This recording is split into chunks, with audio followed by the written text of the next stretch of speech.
The Marvel Civil War tore the superhero world apart.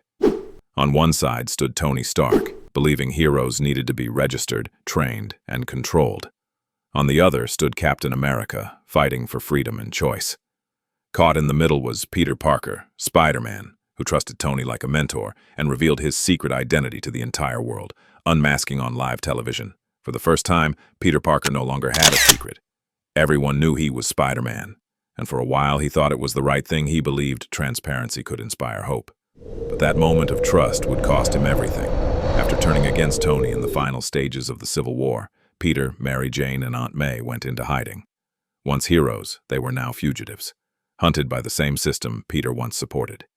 They found refuge in a small motel, hoping to disappear long enough for the world to move on. But the world never forgets Spider-Man. From inside his prison cell, Wilson Fisk, the kingpin, decided to make Peter pay. He ordered a hit, knowing that even if Peter survived, it would destroy him. The sniper took aim from a rooftop across the street. Peter's spider sense went off, but only for a split second, not fast enough. The bullet tore through the window and struck Aunt May. She collapsed into Peter's arms before he even realized what had happened. That was the moment everything changed. Now Aunt May lies in a hospital bed, clinging to life. The doctors say there's nothing more they can do. Peter knows this isn't just an accident. It's his fault, his unmasking, his choices, his pride. They led to this, and for the first time in years, Spider-Man is truly powerless. Desperate, he turns to the only person he thinks might still help, Tony Stark. Their friendship is in ruins after Civil War, but Peter doesn't care. He sneaks into Stark Tower and confronts him face to face. He begs Tony to use his money, his machines, anything that could save Aunt May. Tony does what he can, transferring funds to keep her alive, but even his technology can't cheat death. Peter refuses to accept that. He seeks out Dr. Strange, desperate for any way to save Aunt May. The Sorcerer, Supreme, listens quietly as Peter pleads for help. But Strange warns him that death is part of the natural order and that some fates cannot be changed, no matter how powerful the magic. Still, seeing Peter's pain, Strange performs a ritual to show him the truth. He separates Peter's spirit from his body, allowing him to glimpse all possible futures that could unfold in each one, no matter what choice he makes or what power he turns to. Aunt May dies. It's not punishment, it's inevitability. Peter watches in despair as every possible path leads to the same tragic end. Strange tries to comfort him, telling him that even heroes have to face loss, that death gives life meaning. But Peter can't accept that. Not this time. He begs Strange to break the rules, to bend reality itself. But Strange refuses. His magic cannot and should not interfere with the balance of life and death. When Peter leaves the sanctum, he's broken, exhausted, lost. For the first time in his life, Spider-Man has no web left to swing from.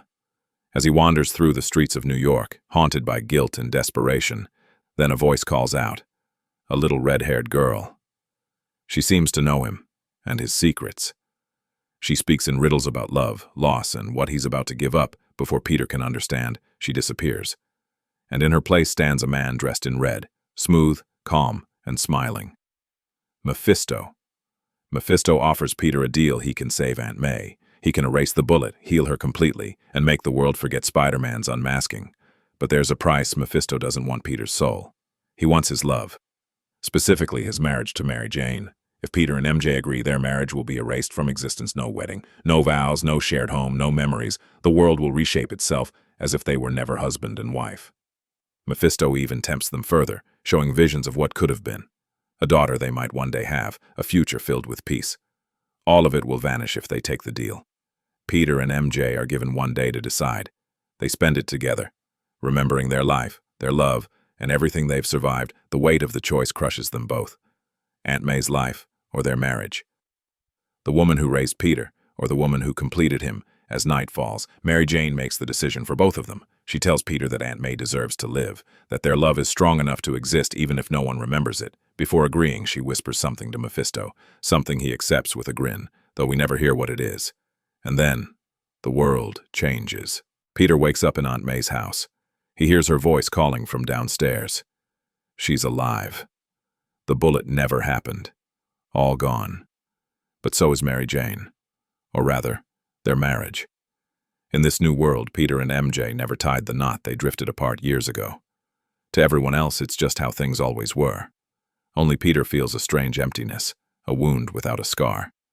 He walks through New York, noticing other differences. His identity as Spider-Man is secret again. The events of Civil War have shifted for him, his unmasking erased.